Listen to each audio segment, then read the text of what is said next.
Uma salva de palmas.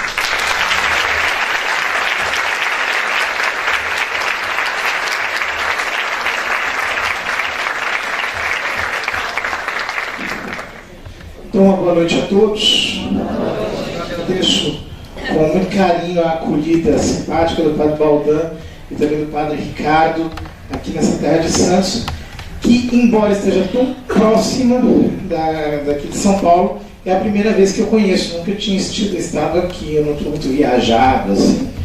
Eu só viajo por necessidade, por estudo e por trabalho, né? Mas eu fico muito contente de poder estar aqui com vocês. Então hoje nós vamos falar sobre um tema não muito simpático, The Gender Agenda, cujo resumo em português se encontra na internet. Chama-se Agenda de Gênero.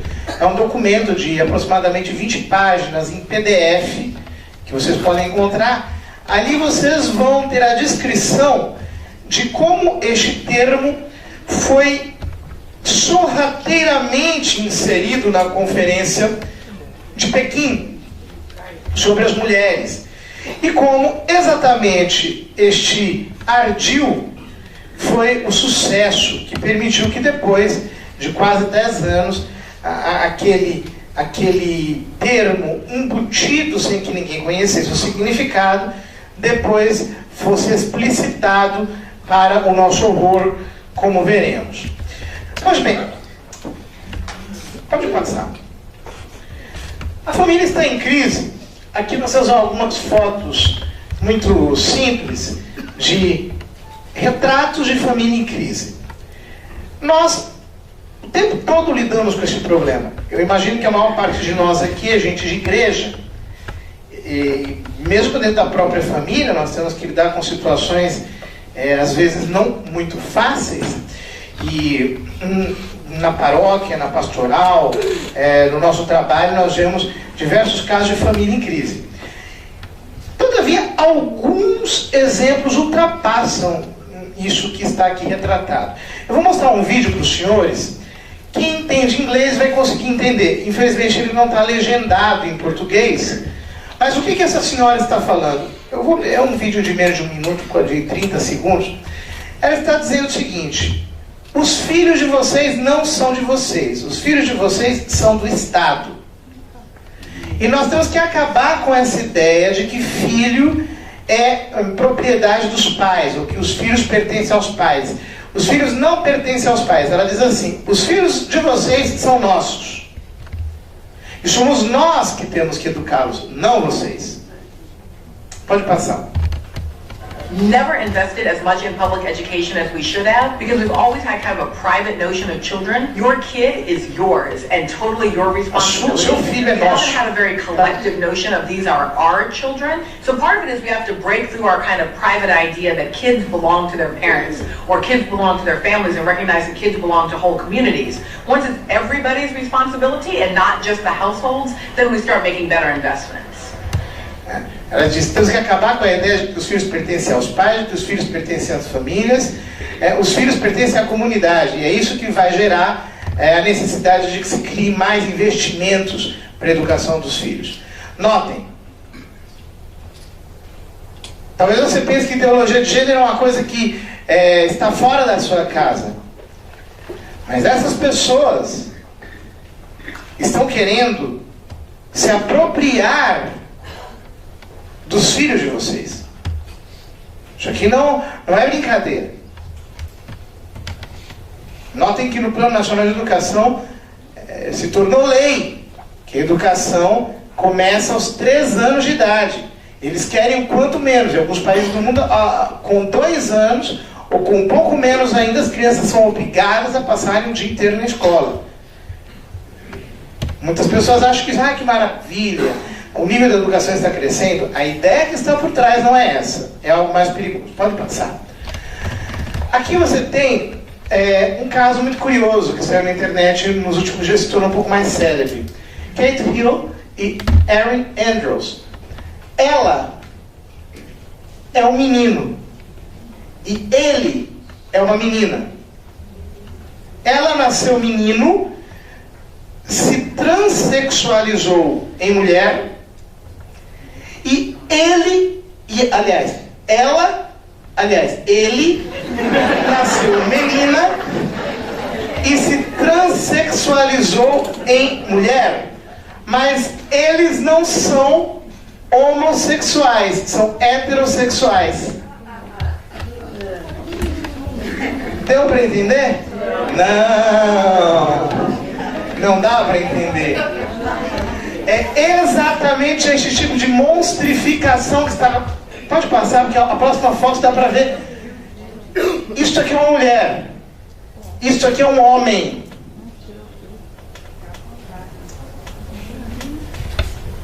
Notem, este fenômeno de transgenerização, de pessoas que mudam de gênero, não é um fenômeno meramente conceitual. Nós estamos falando de transporte de realidade. Nós temos projetos de lei. O deputado reeleito Jean Willis tem projetos de lei para a transexualização de crianças menores de 7 anos de idade.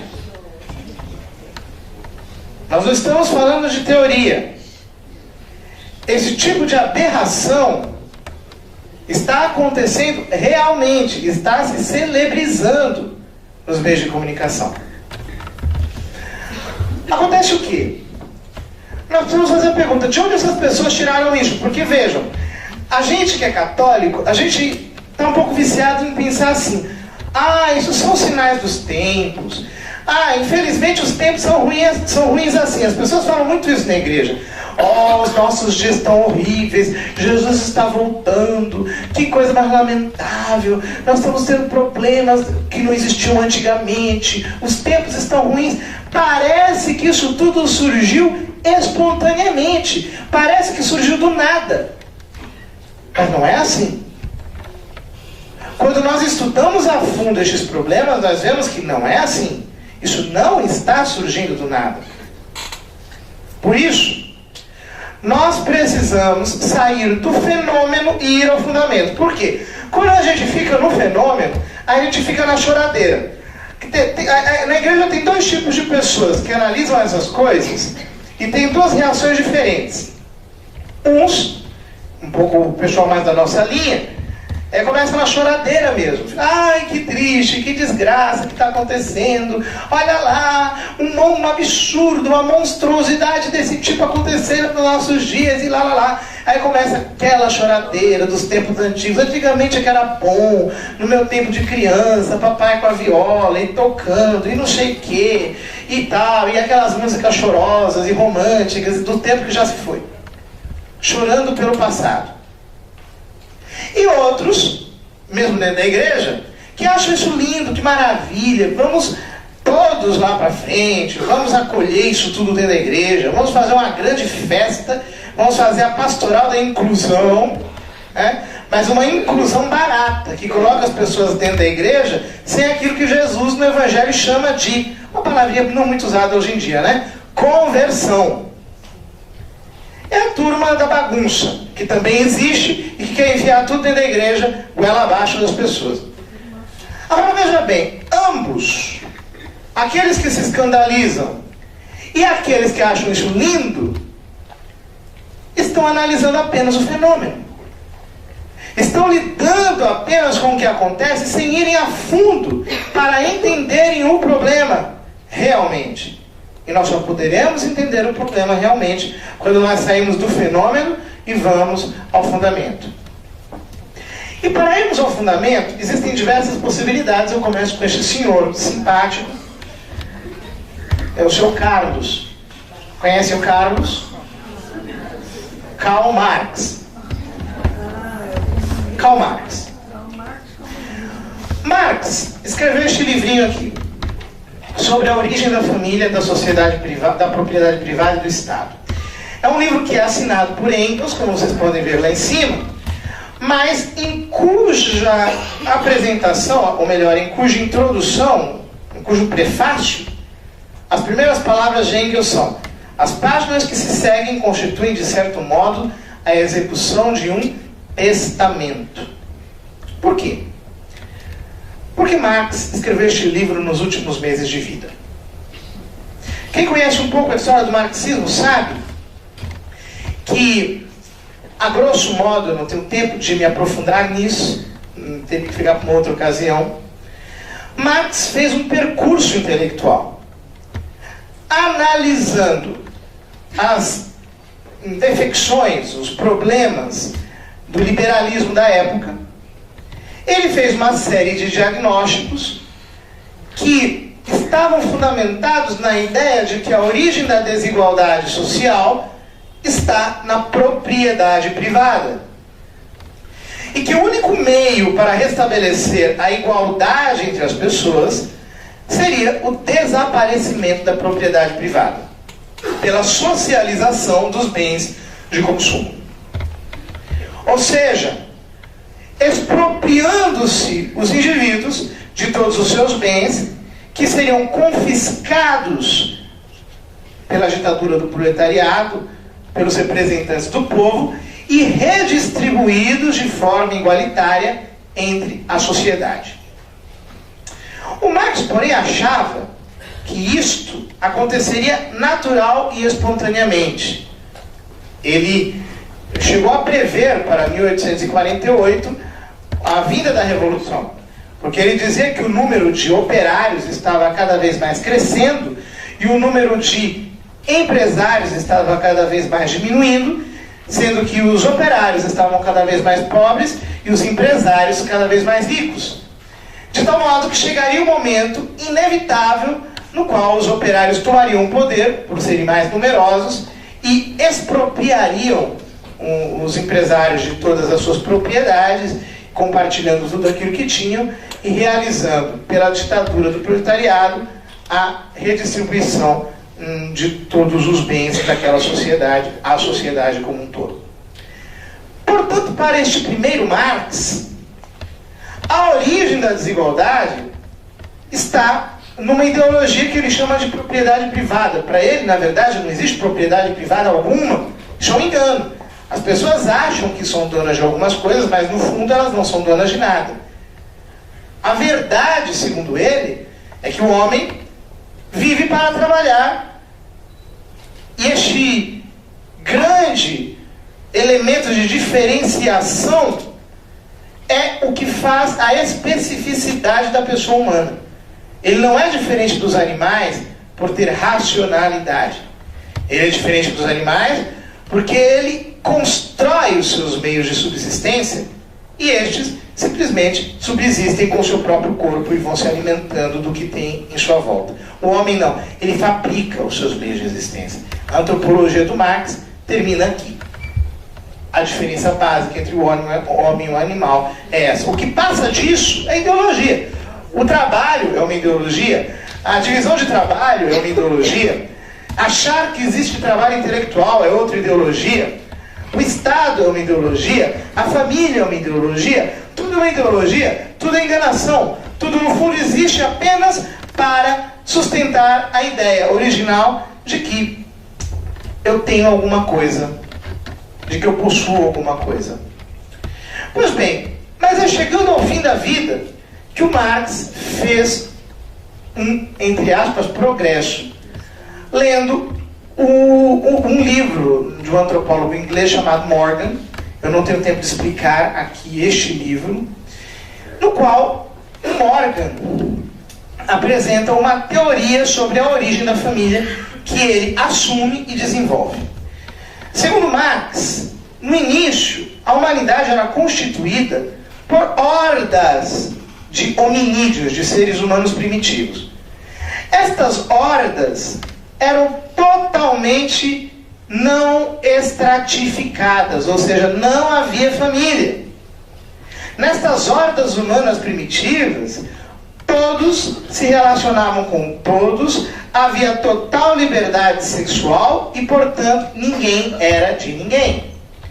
Todos os machos cruzavam com todas as fêmeas e, portanto, os filhos decorrentes destas relações não eram conhecidos por seus pais. Ninguém sabia quem era o seu pai. Sabiam quem era sua mãe Mas pela ausência de força física da mulher, ele diz que essa sociedade de tom mais matriarcal, no fundo, não se impunha como uma estrutura rígida, porque a mulher não tinha força física. E, portanto, os filhos tinham uma relação afetiva, mas não de dependência. Todavia, continua Marx, num determinado momento da história, por causa da força física, os homens subjugaram as mulheres, exigindo delas fidelidade a si. A partir deste momento, a mulher passou a ser propriedade do homem e os filhos dela decorrentes passaram a ser também propriedade sua. De tal modo que, notem, para Marx, é o matrimônio que origina o patrimônio. Em outras palavras, o matrimônio é o primeiro patrimônio. É quando um homem diz a uma mulher: você é minha e os teus filhos são meus. É aqui que começa a psicologia da dominação, a psicologia do poder, a psicologia da desigualdade. E, portanto, enquanto houver família, haverá desigualdade no mundo. De tal modo que, se nós queremos criar uma sociedade igualitária, uma sociedade na qual tudo é de todos, obviamente, eu preciso destruir a família. Não há alternativa. Porque a família origina a psicologia do poder. Portanto, para Marx, a família é uma estrutura endemicamente perversa. É uma estrutura essencialmente perversa. E precisa ser destruída. É óbvio que ele não teve tempo de desenvolver essa sua tese. Morreu antes de concluí-la. E, logo depois que ele morreu, os seus imediatos seguidores não se deram muito conta da profundidade daquilo que ele estava dizendo, se limitaram à análise dos aspectos econômicos da teoria marxista e, a grosso modo, posso dizer o seguinte, que na Rússia o marxismo se tornou uma guerrilha.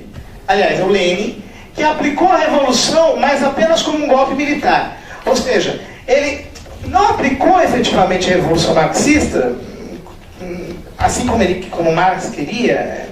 É uma coisa muito complicada de explicar, porque na verdade Marx não queria uma revolução, ele achava que a revolução iria acontecer naturalmente. Foram os leninistas, Lenin e o partido fundado por ele, que fizeram a revolução como um golpe, acontecer como um golpe.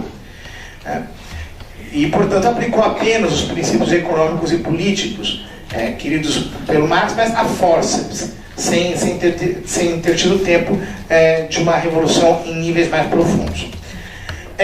Depois, o Stalin deu um golpe de Estado na sequência, continuou fazendo aquilo, enfim, um oceano de sangue, uma coisa horrorosa, mas não chegaram muito a lugar nenhum do ponto de vista de uma revolução profunda. Fizeram, no fundo, um grande esquema de poder, um oceano de sangue, um oceano de violência, e a tal ditadura do proletariado que o Marx queria não aconteceu. Foi mais ou menos na década de 70 que algumas mulheres de dentro do movimento comunista começaram a perceber que alguma coisa estava errada. E que a verdadeira chave para fazer-se aquilo que o Marx queria não estava na ditadura, nos meios de violência, na guerrilha, em nada disso. A verdadeira chave para a revolução socialista era a revolução sexual. A primeira que levantou essa bandeira, de um modo mais claro, pode passar, foi essa aqui, a Kate Millett. A Kate Millett escreveu esse livro chamado Sexual Politics, Política Sexual. É a tese de doutorado dela. É um livro com um certo grau de dificuldade, mas que não é um estudo, eu diria, muitíssimo profundo. É um manifesto. Ela faz uma análise das teses do Marx, mostra que aquilo seria necessário, que a verdadeira revolução é a revolução sexual, que é aquilo que tinha que ser feito, mas não passa muito além disso. Fica na linha do manifesto. Essa tese da Kate Millett para o movimento feminista equivale ao que o manifesto comunista é para o movimento socialista. Quer dizer, é o grande manifesto, é aquilo que desfralda mesmo a bandeira da revolução sexual.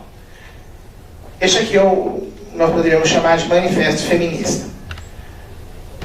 Era uma autora um pouquinho, é contemporânea a Kate Millett. Essa aqui é a Shulamit Firestone. Era uma autora contemporânea, mas que escreveu um pouquinho depois dela, que o manifesto se torna uma ideologia política mesmo. A Kate Millett, aliás, a Shulamit Firestone, escreveu este livro aqui, The Dialect of Sex, a dialética do sexo. Este livro aqui este sim, uma obra de ideologia política. Transforma a revolução sexual numa verdadeira ideologia. Diz, nós precisamos fazer isso, isso, isso e aquilo. É um livro que as feministas, inclusive, não gostam muito de falar sobre ele, porque ele tem um nível de virulência especial. Pode passar. Retira o feminismo do manifesto, transformando-o numa ideologia. Eu vou aqui citar alguns trechos deste livro da Shulamit Firestone para vocês. Nós vamos ler aqui esses trechos traduzidos do livro da Shulamit Firestone. São textos que precisam ser muito bem entendidos para nós percebermos o nível de ataque, a clareza do ataque que eles apresentam contra a família. Pode passar. Nas conclusões ela diz o seguinte: eis aqui algumas sugestões do sistema alternativo. Preste bastante atenção. Primeira sugestão: a libertação das mulheres da tirania de sua biologia reprodutiva. Ou seja, a maternidade é o quê? É uma tirania. Tirania de sua biologia reprodutiva. Preciso libertar as mulheres da maternidade, portanto. Por quê? Através do quê? Por todos os meios disponíveis. Todos os meios. Vamos criar fecundação in vitro, maternidade artificial. Vamos fazer qualquer outro tipo artificial de maternidade, para que a mulher seja libertada disso. Eles entendem que a maternidade é uma desgraça da qual elas precisam libertar a mulher. E a ampliação da função reprodutiva e educativa a toda a sociedade globalmente considerada. Quer dizer, a função reprodutiva tem que ser ampliada para toda a sociedade, não é só pai e mãe. A gente vai criar reprodução artificial, in vitro, clonagem, todo tipo de reprodução possível. E nós vamos criar todo tipo de educação possível. Não são os pais que geraram os filhos aqueles que os educarão. Nós vamos ampliar isso. Mas ela continua. Estamos falando de uma mudança radical. Libertar as mulheres de sua biologia significa ameaçar a família, que é a unidade social organizada em torno da reprodução biológica e da sujeição das mulheres ao seu destino biológico. Então está claro o objetivo: ameaçar a família. Para isso, nós vamos ampliar a maternidade, nós vamos ampliar a educação. Número 2. A total autodeterminação, incluindo a independência econômica, tanto das mulheres quanto das crianças. Quer dizer, nós vamos dar dinheiro para as mulheres e vamos dar dinheiro para as crianças. É por isso que precisamos falar de um socialismo feminista. Você tem que dar bolsa para as famílias, você tem que dar dinheiro para as famílias, para que ninguém dependa de ninguém, para que todo mundo seja avulso. Vocês estão entendendo? É um modo pelo qual você começa a criar, entre aspas, emancipação dos papéis familiares. Nada disso é ingênuo. Tudo parece muito ingênuo, mas não tem nada de ingênuo. Com isso, atacamos a família em uma frente dupla, contestando aquilo em torno de que ela está organizada. A reprodução das espécies pelas mulheres, quer dizer, a maternidade, e a sua consequência, a dependência física das mulheres e das crianças, que são sustentadas pelo pai.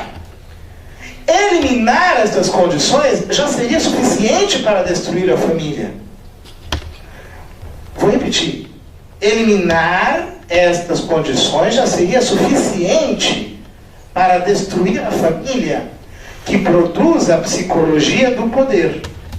Contudo, nós a destruiremos ainda mais.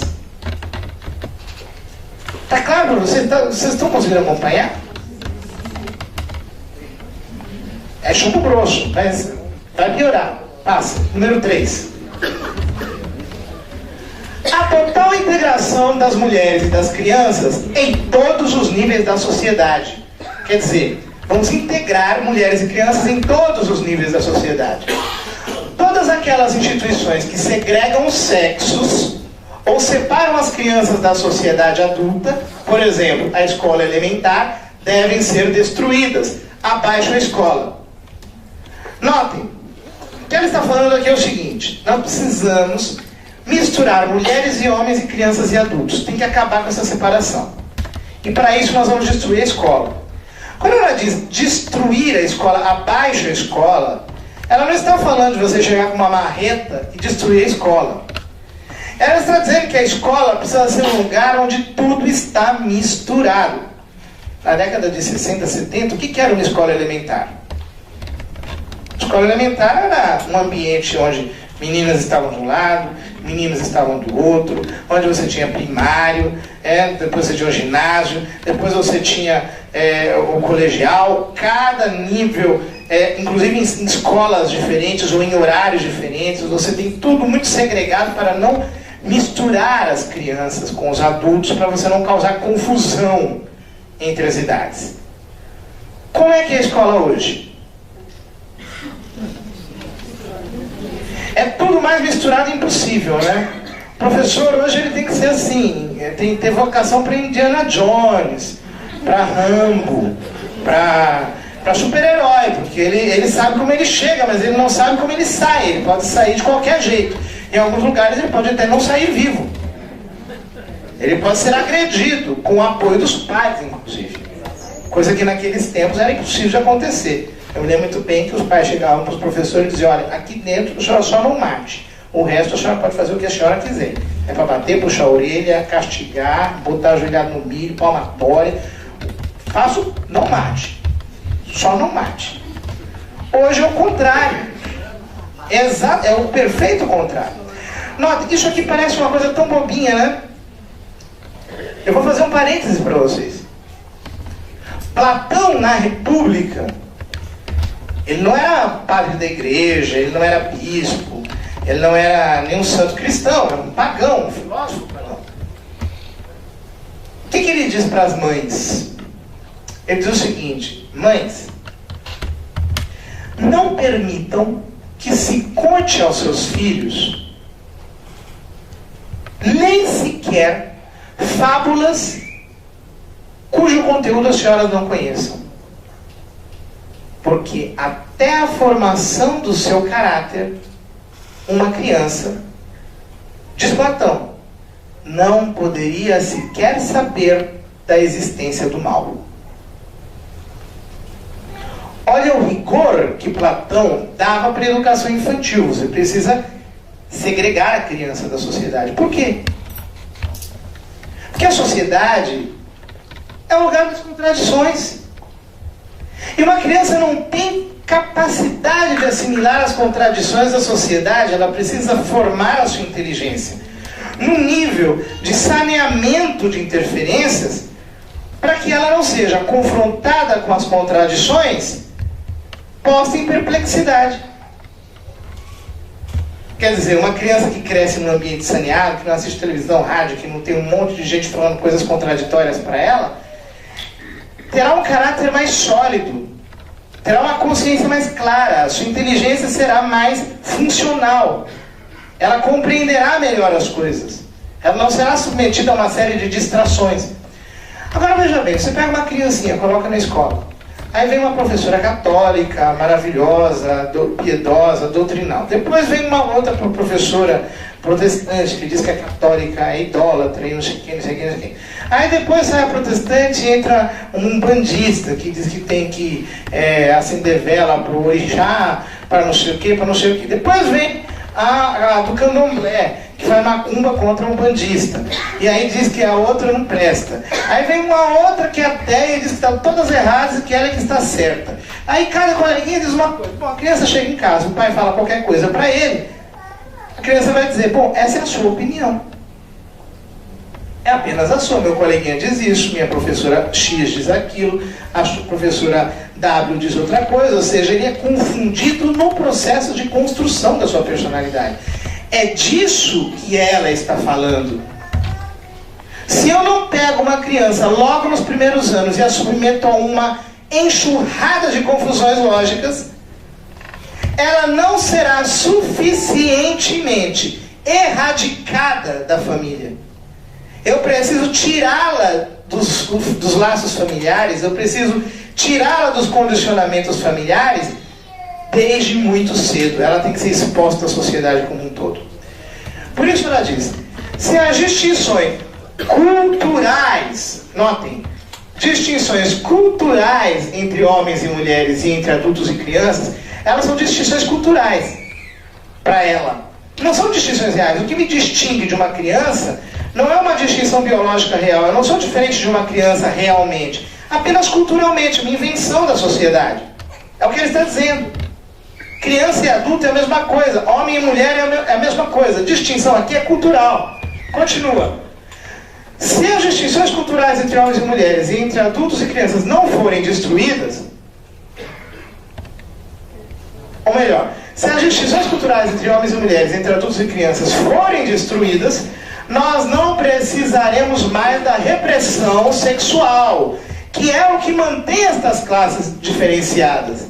O que diferencia homem, mulher e adulto de criança é repressão sexual, apenas isso. E nós não vamos precisar mais delas, mais dela, da repressão sexual, caso essas diferenças caiam por terra. Sendo pela primeira vez possível a liberdade sexual natural. E aí nós chegamos ao número 4. Assim, chegaremos à liberdade sexual para que todas as mulheres e crianças, possam usar a sua sexualidade como quiserem. As crianças poderão usar a sua sexualidade como quiserem. Não haverá mais nenhuma razão para não ser assim. Em nossa nova sociedade, a humanidade poderá finalmente voltar à sua sexualidade natural, polimorfamente diversa, ou seja, bagunçada. Serão permitidas e satisfeitas todas as formas de sexualidade. A mente plenamente sexuada tornar-se-ia universal, ou seja, capaz de qualquer coisa. Passa. Se a criança escolhesse a relação sexual com os adultos, ainda no caso que escolhesse a sua própria mãe genética, não existiriam razões a priori para que esta rejeitasse suas insinuações sexuais, visto que o tabu do incesto teria perdido a sua função.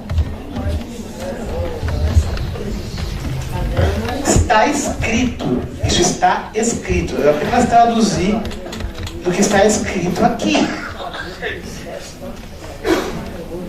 É este o nível de ser humano que querem construir.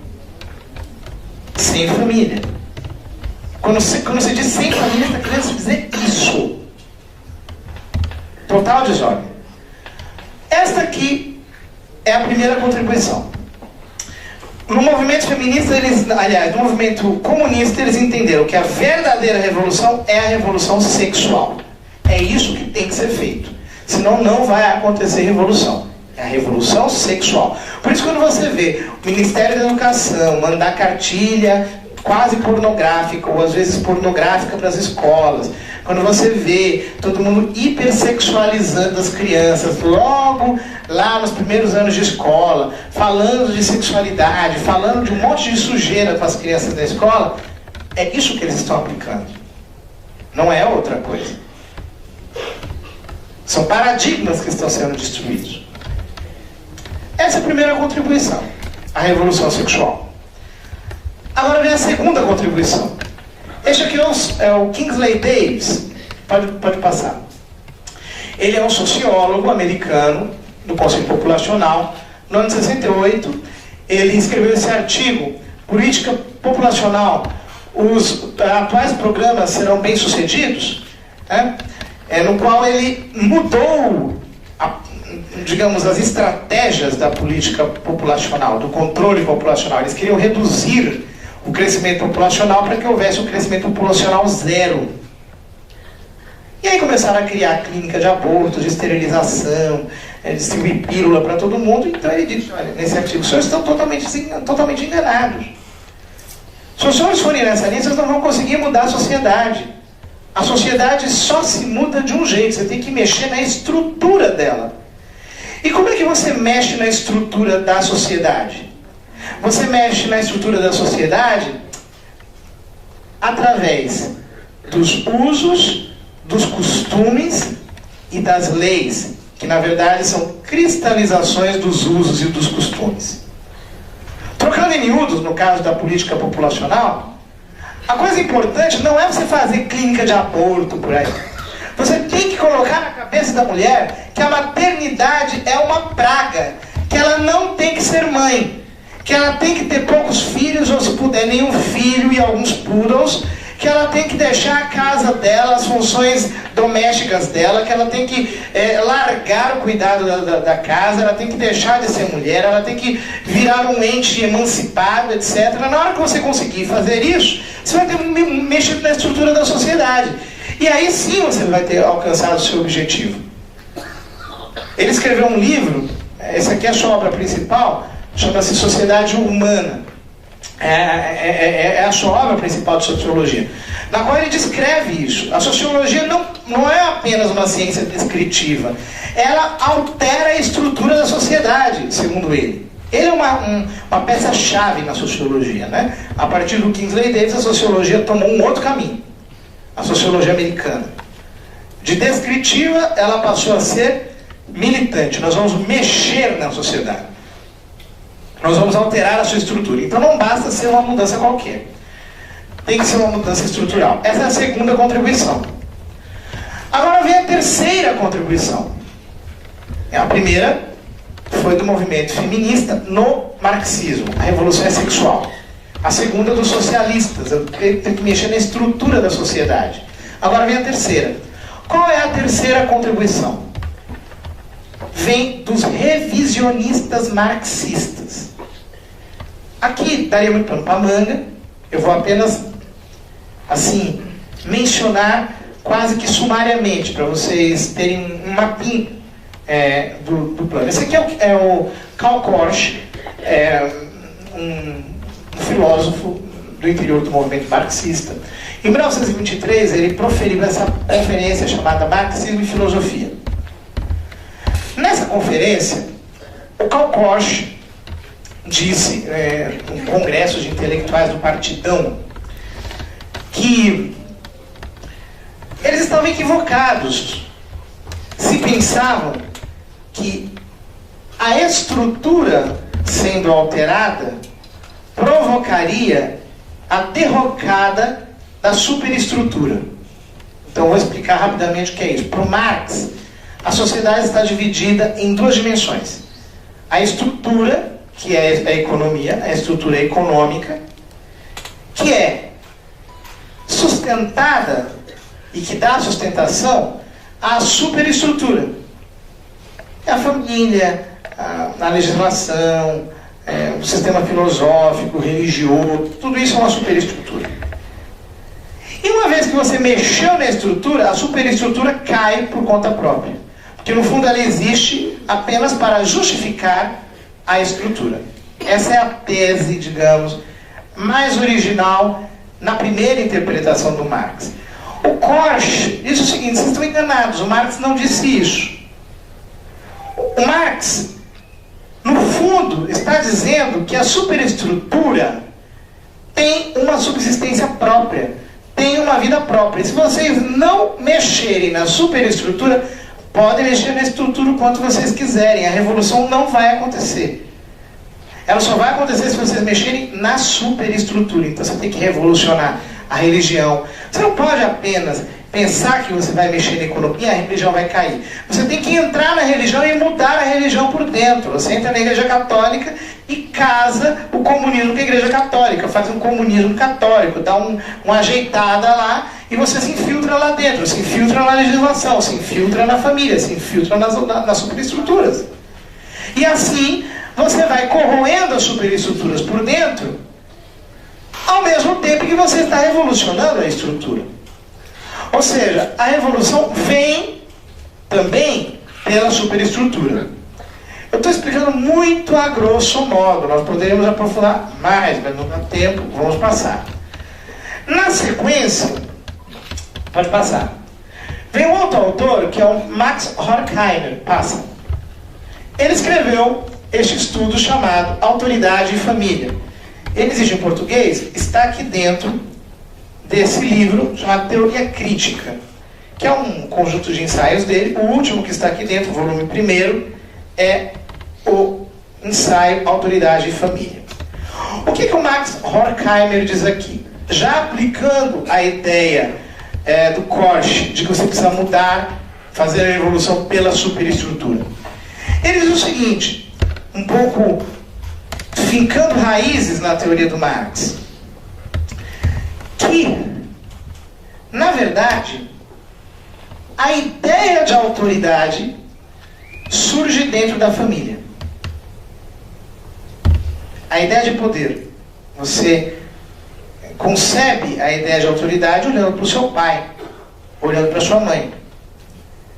Depois, esta autoridade é sacralizada de algum modo. E aí nós temos as várias religiões, que no fundo são o desenvolvimento dessa autoridade que você aprende que existe dentro de casa. E por último, ela se torna real, concreta, histórica no Estado. O Estado, no fundo, o que é? É a representação da ideia de autoridade sobre mim. Mas essa ideia de autoridade eu aprendi aonde? Segundo Horkheimer. Na família. É ali que eu aprendi a ideia de autoridade. Portanto, se eu não mexer na família, se eu não acabar com a ideia de autoridade na família, não tem como eu querer revolução, a subversão do Estado. Para conseguir operar a revolução, eu preciso alterar a ideia de autoridade dentro da família. Vocês estão entendendo o porquê da lei da palmada?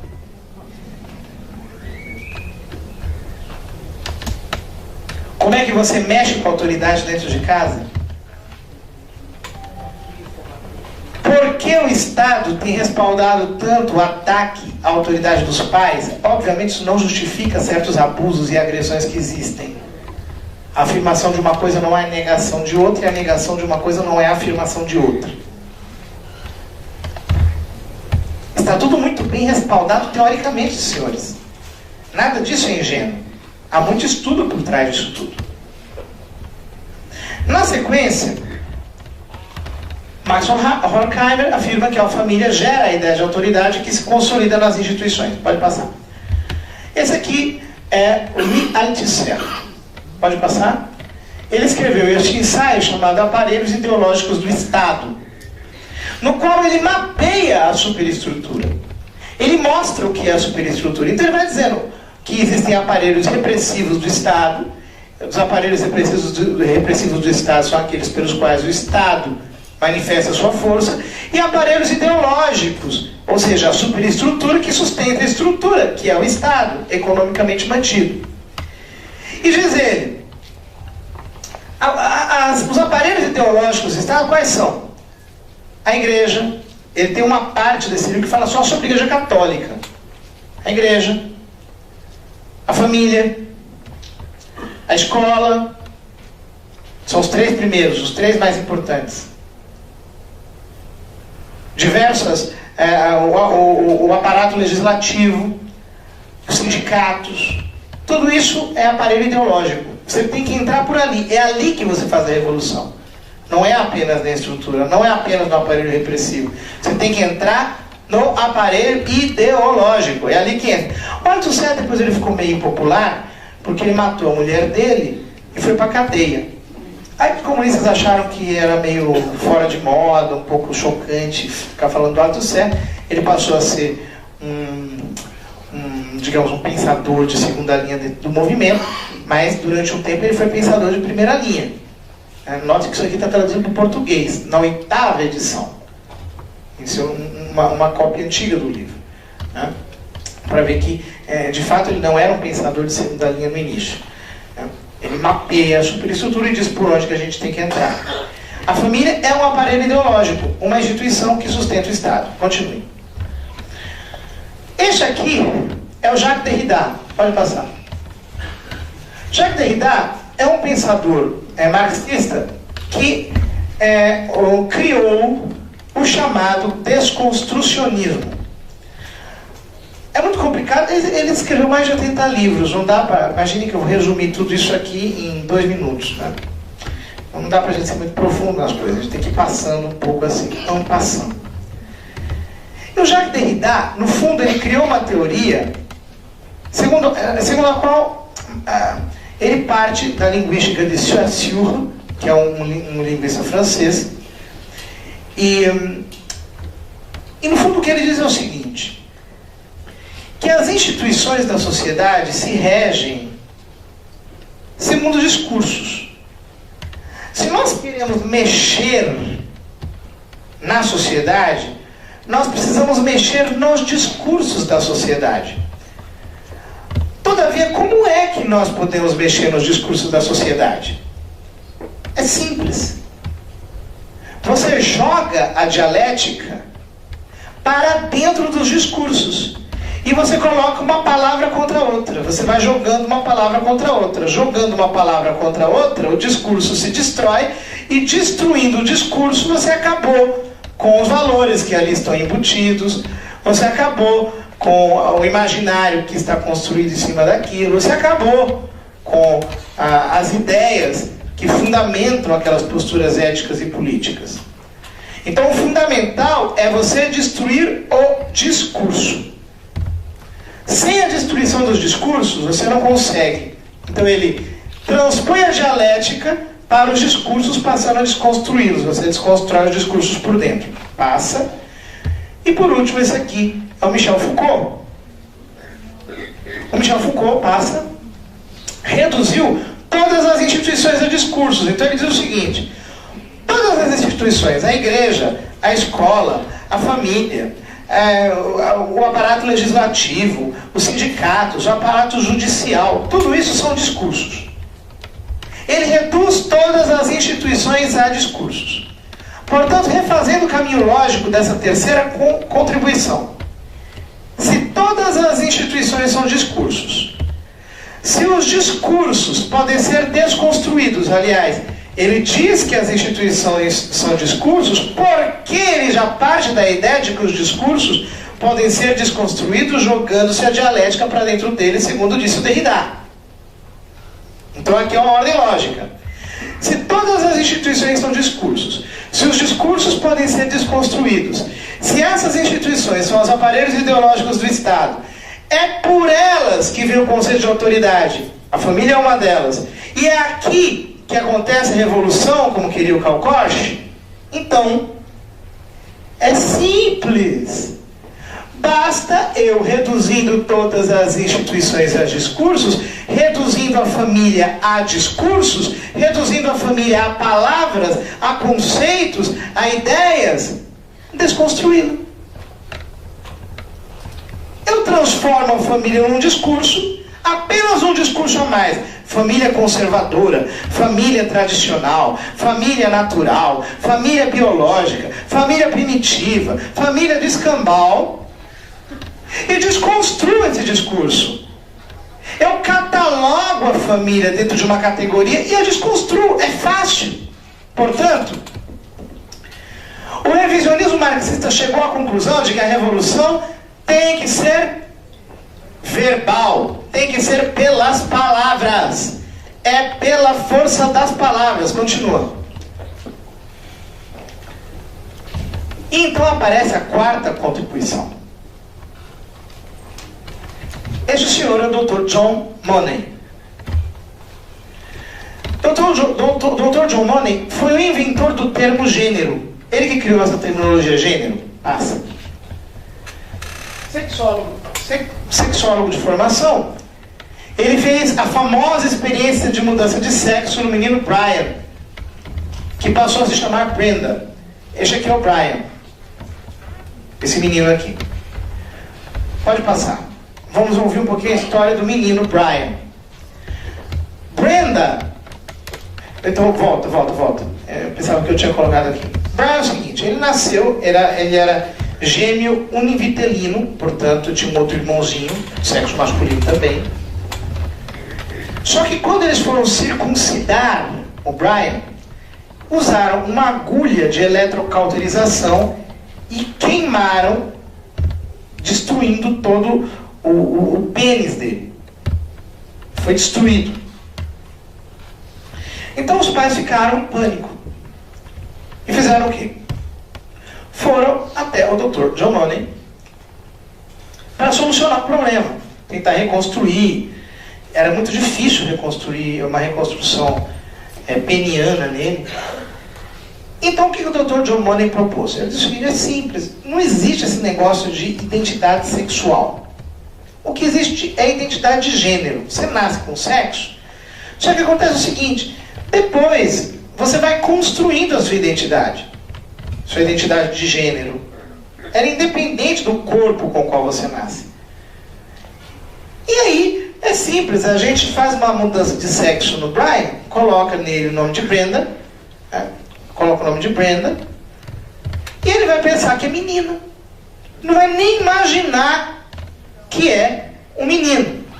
Só que aconteceu o quê? Que o Dr. John Money mudou o sexo do Brian, ele passou a se chamar Brenda, e todo mundo ficou pensando que tinha sido um sucesso. Ele escreveu um livro, Boys and Girls, Men and Women, passou a fazer conferências no mundo inteiro, falando do sucesso da sua experiência, que tinha sido uma maravilha. Todo mundo acreditou que ele de fato tinha provado a ideia de que o gênero é uma construção cultural, que ninguém nasce com um sexo definido, que tudo é possível de ser definido depois, que é uma bobagem, que ninguém nasce homem ou mulher, que ninguém nasce menino ou menina, que isso a gente vai fazendo depois assim como a gente quer. E foi se celebrizando por isso. E ninguém foi conferir a história do Brian Brenda. Quando um médico chamado Dr. Milton foi lá visitar a família e desenterrou a história e viu o que aconteceu. Olha o que aconteceu com este menino. Brenda se rebelava contra as roupas femininas desde os 2 anos de idade, mas sempre teve comportamento visivelmente masculino. A mãe tentou suicidar-se várias vezes, tornou-se depressiva e morreu. O pai contou-lhe toda a verdade aos 14 anos de idade, e depois de inúmeras cirurgias, ele reverteu a situação, passou a viver como homem, trocou o nome para David e se casou. Brian tentou suicidar-se aos 20 anos. Teve uma depressão incurável. Foi abandonado pela mulher. Seu pai tornou-se alcoólatra. Seu irmão, um drogado que terminou por se matar. E ele, por fim, aos 38 anos, em 2003, matou-se com um tiro no peito. Essa foi a linda história do Brian. A história, digamos, fundante da categoria de gênero. Aqui eu resumi muito, mas tem mais coisas. Ele vai contando os detalhes. Na verdade, o irmão se tornou um drogado porque ele viu o irmão dele daquele jeito, achava que era culpa dele, o sofrimento todo, que ele era normal, o irmão não era, e tal. E a mulher dele amava o Brian, depois passou a chamar David, mas ela não aguentou levar aquela depressão adiante, foi embora. Aí, enfim, a história é dramaticíssima. Aqui está reduzida porque a gente não pode contar todos os detalhes. É um filme de terror, não é um filme de drama, é um filme de terror. Essa aqui é, digamos, a fundação do conceito de gênero. Portanto, recapitulando, são 4 contribuições, pode passar. A primeira, das feministas, que descobriram o que fazer. O que fazer é a revolução sexual. É isso que tem que ser feito. Elas descobriram o que fazer. A revolução sexual. 2, os sociólogos, que descobriram qual a profundidade da mudança. Precisa ser na estrutura da sociedade, não pode ser uma mudança epidérmica, superficial, tem que ser profunda na estrutura. 3, os marxistas, que descobriram como fazer. Pelas palavras, você tem que desconstruir os discursos. E por último, o Dr. Money, que deu um instrumento para se fazer tudo isso. O conceito de gênero. Tá claro esse mapa para vocês? Simplificando ao máximo possível o osso, o nervo da coisa. São essas 4 contribuições que possibilitaram o surgimento disso tudo. Passa. Faltava, porém, quem juntasse estes 4 elementos. Mas essa pessoa apareceu. Quem é? Essa senhora, Judith Butler. É uma mulher, tá? Judith Butler. Ela escreveu este livro, Gender Trouble, Gênero em Disputa. Pode passar. Este livro aqui é um livro no qual ela apresenta a teoria de gênero. Ela junta, esse livro é muito difícil de ler, tá? É complicadíssimo. Mas ele é o pivô de tudo. Ela juntou esse negócio todo, no caldeirão, cozinhou, e aqui ela criou, dentro do movimento feminista, o conceito de gênero, politicamente considerável. Quer dizer, nós precisamos acabar com a ideia de que existe uma identidade sexual. A ideia de que existe uma identidade sexual para ela, no fundo, é uma coisificação. Você está reduzindo. Você precisa libertar as pessoas dessa inferiorização. Pode passar? Aqui tem um trecho, mas vocês tenham paciência, porque ela não é muito fácil de ser lida. Tem para lê-la, a gente precisa ler com muita atenção.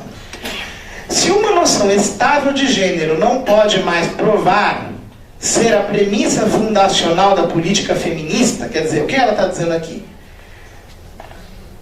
Se a ideia de mulher não é mais fundamental, não é mais necessária, não é mais útil para o feminismo, talvez seja desejável um novo tipo de política feminista para contestar as próprias reificações, as próprias coisificações de gênero e de identidade. Quer dizer, contestar a ideia de que existe gênero e identidade. Que você é mulher ou que você é homem. Isso tem que ser contestado. Uma nova política que fará da construção variável da identidade não apenas um pré-requisito metodológico normativo, mas também um objetivo político. Qual que é o objetivo político? A construção variável da identidade. Ou seja, você não tem uma identidade. A identidade passa a ser uma construção variável, aleatória, amorfa, desconfigurada, livre, indefinida, indefinível e abstrata. Isto passa a ser a identidade da pessoa. Está escrito aqui. Só estou traduzindo, explicando um parágrafo do livro inteiro. Pois bem, essa senhora, pode passar, foi aqui à Conferência de Pequim, em 95, e lá introduziu o conceito de ideologia de gênero, o conceito, a ideia de gênero, passa. Em Pequim, introduziu-se a terminologia de gênero, porém, sem defini-la. Eles consideraram isso uma vitória. Conseguimos embutir lá dentro o conceito gênero, mas não definir. Por quê? Todo mundo se chocaria. Então nós não definimos, deixamos assim. Em 2 momentos eles falam de construção de papéis de gênero, eles dizem lá, mas não definem profundamente. Continue. Foi em 2007, na conferência de Yogyakarta, que eles explicaram o que eles entendem por gênero. Pode passar. Isso aqui vocês encontram na internet. Tem todo o documento, os princípios de Yogyakarta na internet. Eu tirei de lá, eu simplesmente copiei e colei. Diz assim: entendendo identidade de gênero, o que é identidade de gênero? Como estando referida ao quê? A experiência interna, individual e profundamente sentida que cada pessoa tem ao gênero. Experiência interna, individual e profundamente sentida. Interna, individual e profundamente sentida. Então, veja bem, não existe mais identidade objetiva. Ela é interna, individual, então não cria coletividade, e profundamente sentida. Ou seja, é algo que pertence a mim, ninguém pode definir. Entenda bem isso. Entenda bem isso, porque isso aqui é difícil de entender. Se ela é interna, individual e profundamente sentida, toda a mulherada feminista que tem defendido a ideologia de gênero pensando que está defendendo a bandeira das mulheres, está enganada. Por quê? Não existe mulher. Não existe mais mulher. É o que eu digo quando eu falo com elas, né? Veja bem, se a ideologia de gênero vigorasse, ela é uma experiência interna, individual e profundamente sentida. Então, eu, José Eduardo, internamente, individualmente e profundamente sentido, me declaro mulher. Eu sou uma mulher. Uma mulher, e a partir de agora eu sou uma mulher. Ponto final. Aí eu chego na minha vizinha, que é uma chata. Ela não é uma chata, tá? Eu só estou dizendo hipoteticamente. Eu chego na minha vizinha e dou uma pisa nela. Ok? Pergunto a vocês, a Lei Maria da Penha vai valer para qual mulher?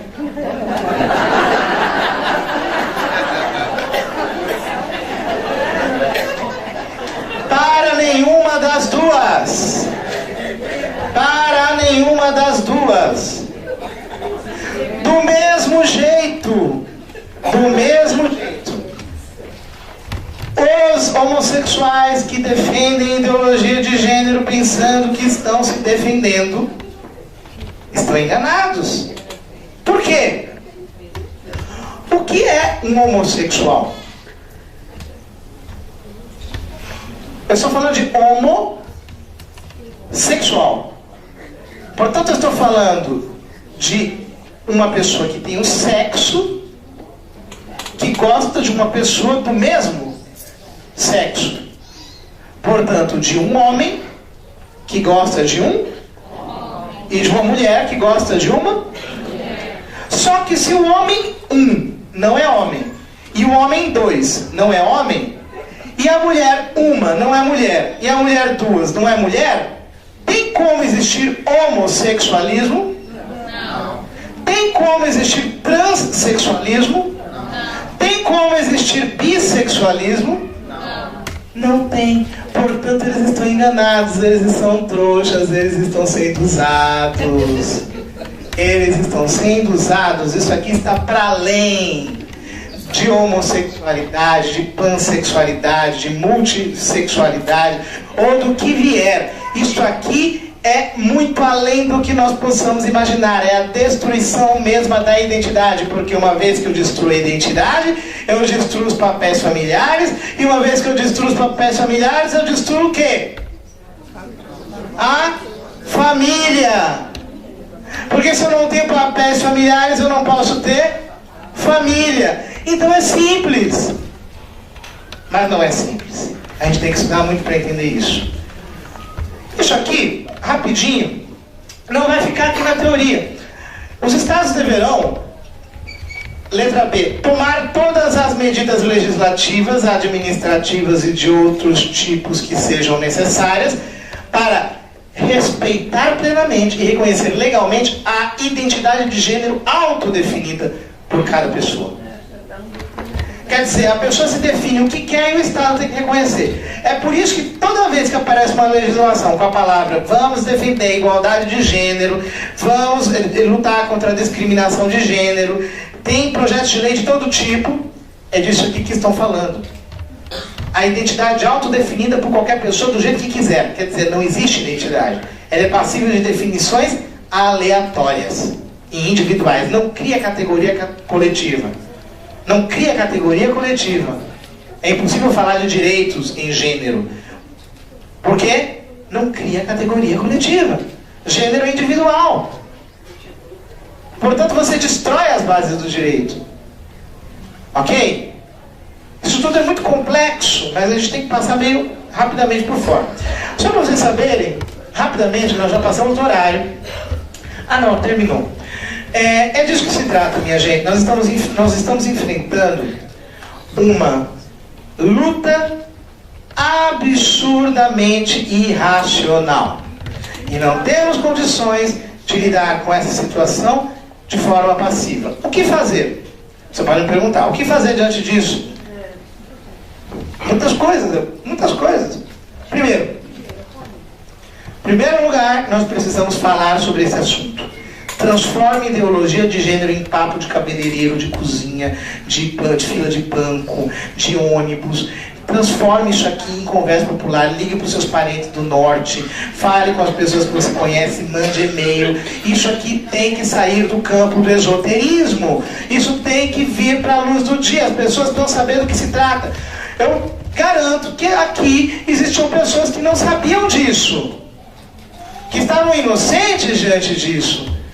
E estes senhores crescem aonde? No escuro. Então nós temos que jogar um clarão de luz para iluminar e flagrar este ardil.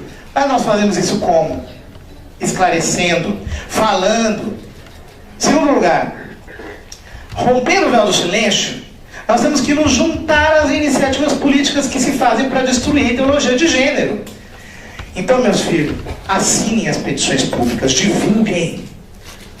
Tem a Citizen Go? Vocês conhecem a Citizen Go? Sim. Divulguem a Citizen Go. Quando tiver uma petição sobre gênero, olha, vai lá, você que é jovem, tem um monte de senhora que não tem e-mail, que não tem computador, não tem internet, não sabe lidar com isso, que nem todo mundo tem paciência para lidar. Então você vai lá na igreja, vai na postura de oração, pegue, faça para você mesmo, coloque, bote o nome delas lá, faça, coloque 10, 20, 30, 40, 50, 1000 assinaturas, quanto você puder, cada uma vai para um deputado. Nós precisamos nos mobilizar. E com isso, você pode dizer, nossa, mas que padre ingênuo, ele está achando que vai conseguir alguma coisa? Não é que nós vamos conseguir, nós já conseguimos muita coisa. A ideologia de gênero não foi vencida em nenhum país do mundo, a não ser no Brasil. No país do carnaval, do futebol e de tantas outras coisas, nós, pela primeira vez, desde que ela veio à luz, destruímos a ideologia de gênero no Plano Nacional de Educação. Eles não entenderam o que aconteceu. Ano passado nós estávamos no debate do Plano Nacional de Educação, toda semana, eu ia lá morrendo de cansaço, outros também iam lá morrendo de cansaço, juntávamos jovens, cartazes para todo lado, e fazendo campanha pela Citizen Go, chegando 10, 20 mil e-mails por dia, no gabinete de cada deputado, gritaria, baderna, na sala de votação, até que eles tiraram a ideologia de gênero do Plano Nacional de Educação. Pela primeira vez, aqui no Brasil nós conseguimos destruir. Só que foi em um projeto. Já tem vindo outros. Agora eles não querem mais, já viram que perderam no Plano Nacional de Educação. Querem colocar onde? Leis de diretrizes e bases da educação nacional, querem mexer nas crianças. E leis de diretrizes e bases não é que nem o PNE, não. Não dura só 10 anos, é definitiva. Então nós vamos ter que lutar para não colocarem no PNE. Eles xingam a gente de fundamentalista, religioso, escambau. Não importa, a gente aguenta os rótulos e não quer aquilo lá. Querem considerar a ideologia de gênero, discriminação de gênero, como crime de tortura. Tem um projeto de lei, se não me engano é o 1053, alguma coisa assim. Quer dizer, discriminação de gênero seria considerada crime de tortura e punida como tal. Temos que tirar. E outros tantos projetos de lei. Agora veja bem, legislação é uma coisa, mas além de legislação tem a prática, porque a ideologia de gênero já está sendo ensinada nas escolas. Tem um concurso, o Concurso Nacional de Redação, construindo a igualdade de gênero. O estudante que fizer a melhor redação sobre gênero ganha R$500 mil. Isso é premiado desde o ensino infantil, a educação básica, fundamental, né? Até o pós-doutorado. Todos os níveis. Eles estão investindo pesado, minha gente. Aqui em São Paulo nós temos várias iniciativas para promover ideologia de gênero. Tem gente de todo tipo de condição falando de igualdade de gênero. Nós não podemos dormir no ponto. Nós temos que transformar a conversa sobre ideologia de gênero no papo mais tranquilo. Assim, qualquer pessoa na rua chegar para um mendigo e falar assim: o que você acha da ideologia de gênero? É palhaçada. Isso tem que virar conversa popular. Quanto mais nós falarmos, mais nós fizermos, quanto mais nós tirarmos isso do campo do esoterismo, do ocultamento, da teoria dos iniciados, tanto mais nós teremos sucesso. Porque isso aqui não é para proteger apenas a igreja, para proteger... Não, isso aqui é para proteger as famílias humanas, de qualquer religião. Se você é católico, não é católico, se você é cristão, se você não é cristão, sinceramente, no que diz respeito à ideologia de gênero, não interessa. Nós precisamos nos juntar e derrubar essa loucura, essa insanidade que estão querendo nos fazer engolir goela abaixo. Saiba o seguinte: para ter igualdade, eu preciso ter identidade, porque eu não posso ser igual se eu não sou alguém. Essa é a base do discurso sobre igualdade. A igualdade está baseada na dignidade da identidade que eu tenho. Portanto, não vamos acabar com o que resta de humanidade na nossa sociedade, permitindo que essas pessoas nos manipulem. O papel das católicas pelo direito de decidir, pede para se falar sobre a Marta Suplicy e Jean Williams no avanço da ideologia de gênero no Brasil. São coisas muito pontuais. As católicas pelo direito de decidir não são católicas, obviamente, tá? Elas usam esse nome. Elas consagraram uma papisa na Catedral de St. Patrick é um bando de loucas, né? Muito bem pagas, essa que é a coisa, porque é a Fundação Ford que sustenta. Isso não sou eu que diz, está escrito no testemunho da Frances Kingsley, que é a fundadora delas, que é uma ex-freira, que é ateia, enfim, uma desgraça. Em todo caso, elas foram fundadas com o propósito de se infiltrarem na Igreja Católica, para subverterem a moral católica, porque elas eram conscientes. A turma do Conselho Populacional era consciente de que a única barreira para a implantação do aborto irrestrito no mundo é a Igreja Católica. É a moral católica. A moral católica está muito bem construída argumentativamente. Então não tem como você furar o bloqueio, não tem jeito.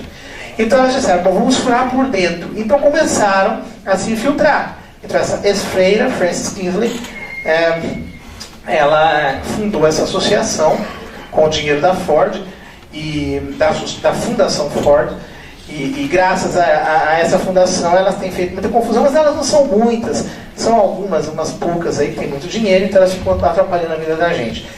A Marta Suplicy, eu não posso nem, tem muito o que falar, né? E o Jean Willis, bem, não muito. São duas pessoas muito bem conhecidas, são inimigos da família,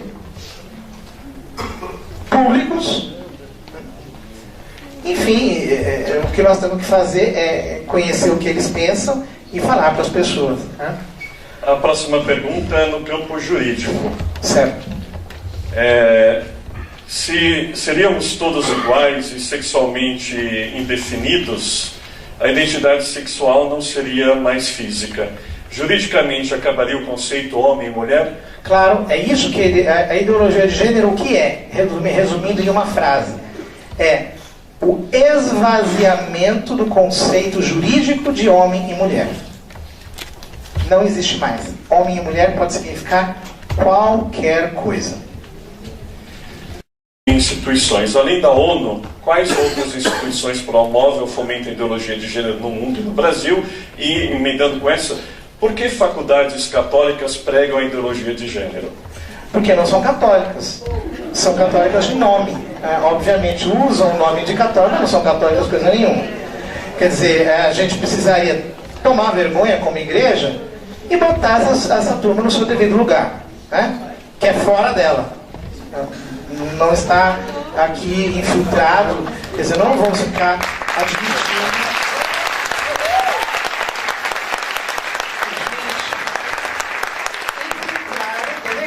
Seja quem for, não admite uma coisa dessa. Né? Agora, instituições, eu não saberia dizer, eu não tenho uma lista mental de memória das instituições que promovem a ideologia de gênero. Mas basta saber que, de um lado, nós temos em operação todo o movimento socialista no Brasil, todos os partidos de esquerda, todos estão promovendo a ideologia de gênero, irrestritamente, e todos os grupos metacapitalistas ligados à ONU, a George Soros, a Fundação MacArthur, os Rockefeller, Conselho Populacional, enfim, essa safadada toda. O livro Admirável Mundo Novo já tratava desse assunto? Eu não sei muito bem porque eu não conheço profundamente o Aldous Huxley, mas me parece que colateralmente sim, porque ele está falando de um mundo tecnológico, que é aquele mundo que o pessoal da New Order World, a nova ordem mundial, quer criar, e que obviamente pressupõe pelo conceito exacerbado do indivíduo, pelo individualismo crônico, né? A insignificância da própria identidade em termos jurídicos e coletivos.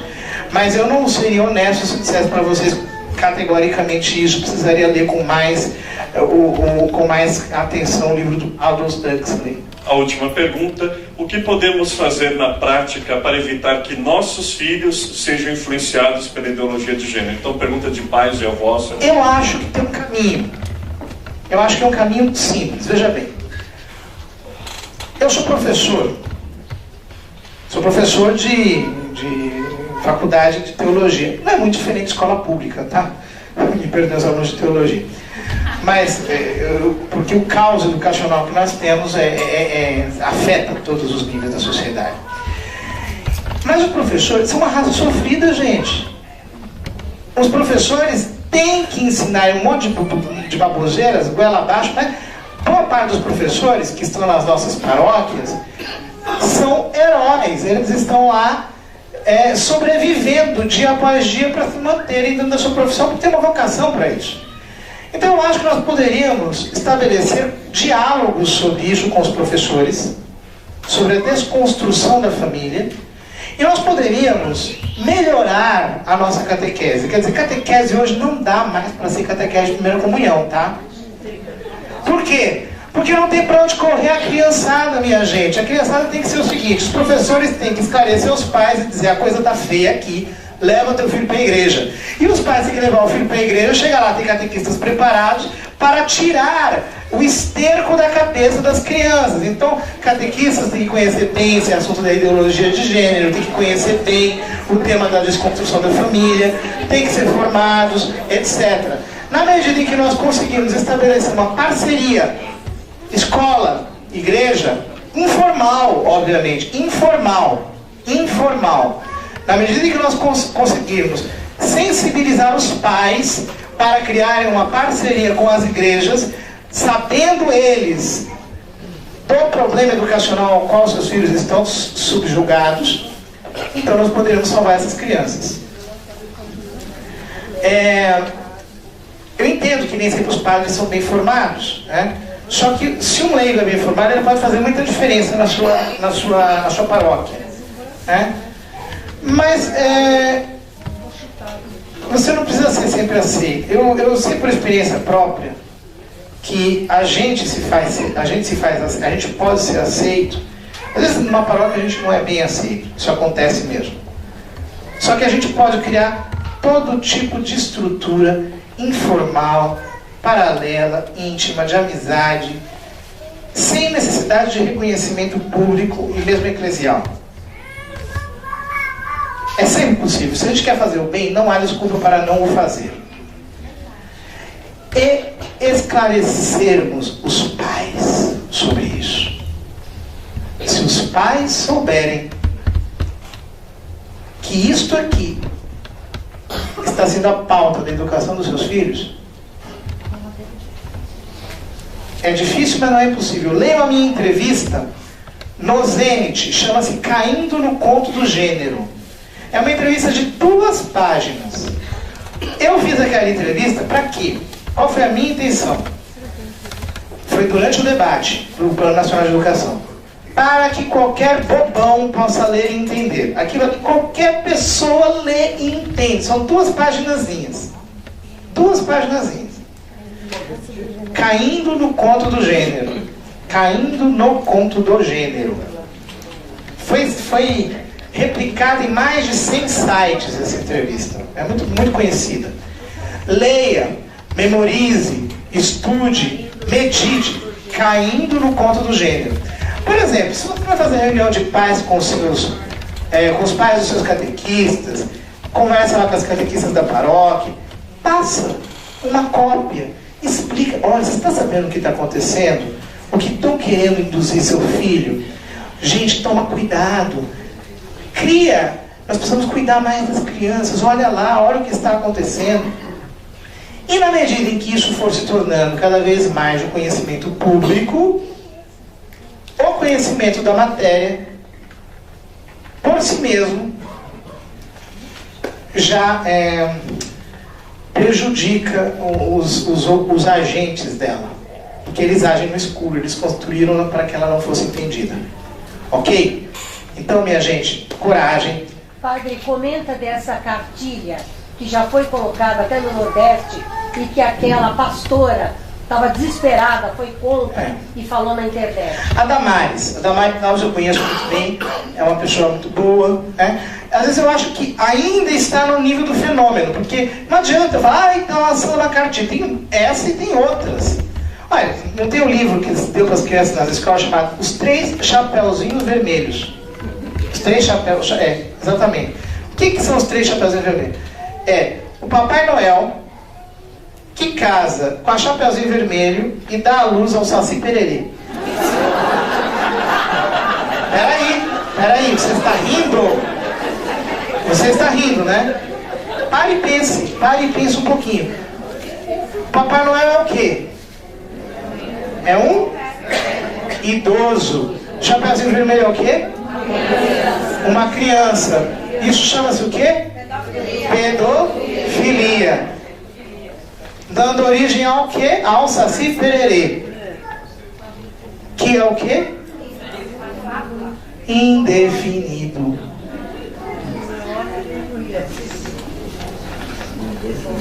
Está tudo aí. Então esse tipo de coisa está sendo dado aí para as crianças à torta e à direito. Nós precisamos falar disso com os pais. Existem livros, entre aspas, didáticos que diz o seguinte: faça essa brincadeira. Ave Maria mesmo, irmão. Que diz assim: faça essa brincadeira longe de seus pais. Aí fala lá pro menino, pra menina, mostra o pipi um do outro, e tal, e toca, e pega, e não sei o que, não sei o que. Tem isso, minha gente, isso está acontecendo. E os pais não estão sabendo. Então nós precisamos falar para os pais.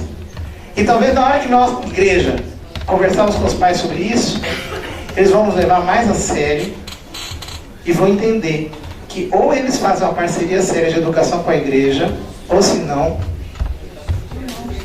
nós vamos perder as nossas famílias. Eu agradeço pela atenção de vocês, desculpa pelo falatório.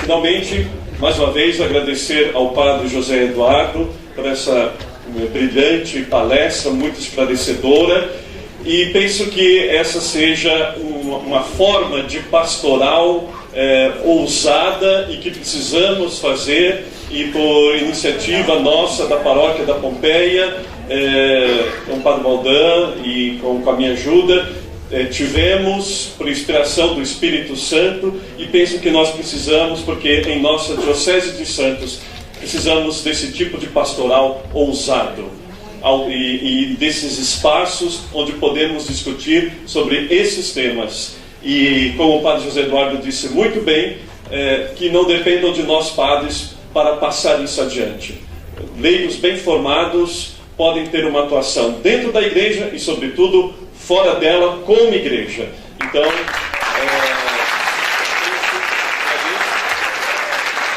vamos trazer mais para frente outras pessoas que possam tratar de temas ousados. A palestra é muito esclarecedora, a gente não tem noção do tamanho da coisa que é, a gente faz ideia, a gente até se informa um pouquinho, mas quando o padre José Eduardo vem trazer dessa forma que traz, tão esclarecedora, tão bem mastigada, é uma oportunidade da gente encarar a realidade que já está aí. Ela já esteve para ser aprovada, a ideologia de gênero, no Plano Nacional de Educação, e a gente consegue, a gente saber que a Igreja Católica, as outras igrejas, denominações cristãs e outras entidades conservadoras da sociedade conseguem vencer isso, mas que ainda não vencer, não sepultar, mas vencer, é um pouco gratificante e coloca a gente para refletir qual é o nosso papel nessa continuidade dessa batalha, dessa luta. Então a gente fica realmente mexido. Eu consegui trazer minha família toda, eu consegui trazer amigos, espero que eu tenha conseguido mais soldados aí para esse exército de Cristo, porque com certeza a gente cristão, a gente católico, sabe mais do que nunca que a gente tem que manter essa chama, isso que a gente tem no cristão, e mais do que tudo cidadãos e pessoas que defendem a família, pessoas que defendem a tradição e tudo aquilo que a gente aprende de bom.